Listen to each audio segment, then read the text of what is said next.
Now it's time we hear from an ambitious athlete himself. Lex Gillette's story is phenomenal. He's a 5-time Paralympic medalist, 4-time world champion, and world record holder long jump for totally blind athletes. Let's hear his story.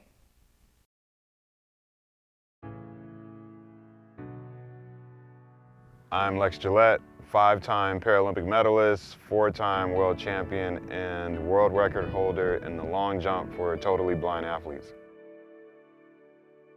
I lost my sight when I was 8 years old. My mom, she was the one who told me that I don't want you to be bound by society's expectations and opinions of what they believe that you can and cannot do. You decide what you can do and no one else. Nice. Running and jumping without your eyesight is one of the most incredible feelings out there. Wesley, he walks me to that start mark where I begin my run.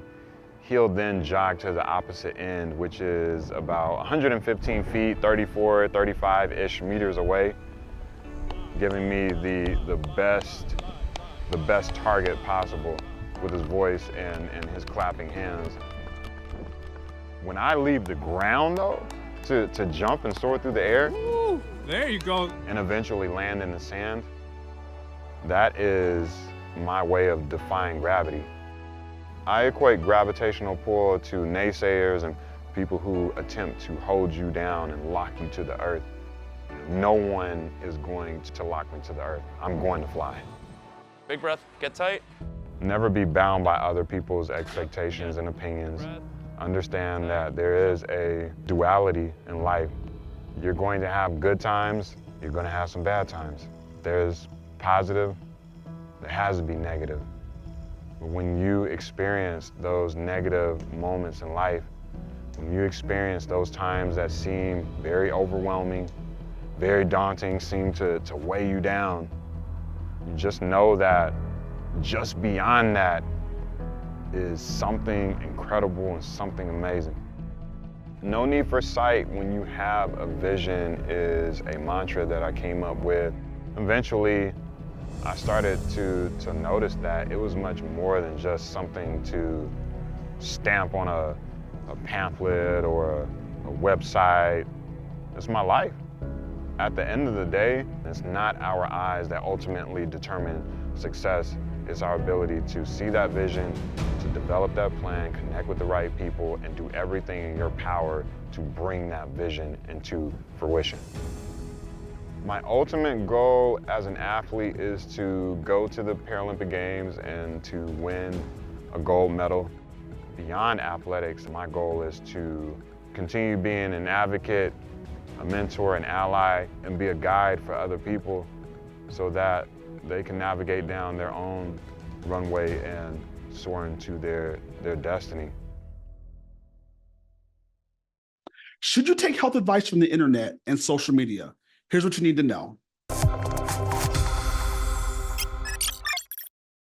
According to a study by Washington State University and Ed Weeks Research Center, social media users are trusting popular influencers for health-related content rather than seeking expert medical advice. The study found that 3 topics consistently go viral on TikTok: sexual health, diet, and exercise.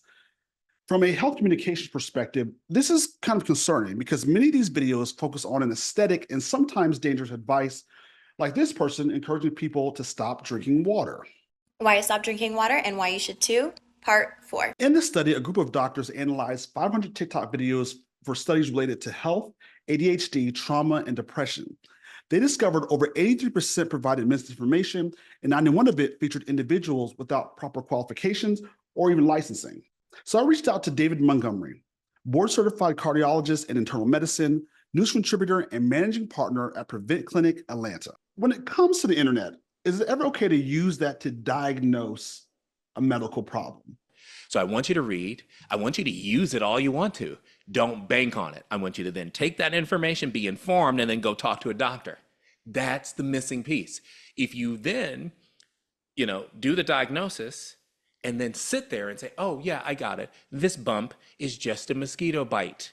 I was in the woods and maybe this is just a tick bite. Let me just make sure I'm okay. When in fact, it could be a tumor. Well, the other side of that is true too. You can say, oh my God, this is a tumor. When in fact, all it is a mosquito bite because you were at the picnic yesterday. If you bump your knee and you've got a little abrasion on your knee and the abrasion is healing and you're treating it fine, great. That's super mild. If you've got things that you're scratching your head and you're learning stuff on Google you've never heard about that thing, that should not just rest at Google. Go ahead, read that, but then call me on the phone. Go to the urgent care. We have docs you can pull up your phone and see a doc and talk about it. When? Right now. Everything's got a scale, but you should always be talking to a medical professional. So when it comes to trusting the internet or social media, it's better to look at some of the smaller things, but ultimately reach out to your physician. Remember, your health is too important to trust to just anyone. Let's make informed decisions and prioritize our well-being. Big thanks to Style with Grace Online Boutique for sponsoring this video. Style doesn't have to be expensive. If you're looking for something that's bold, stylish, and affordable, ladies, you got to check out stylewithgrace.co. They have unique accessories and outerwear. Use the promo code to get a discount on your first order.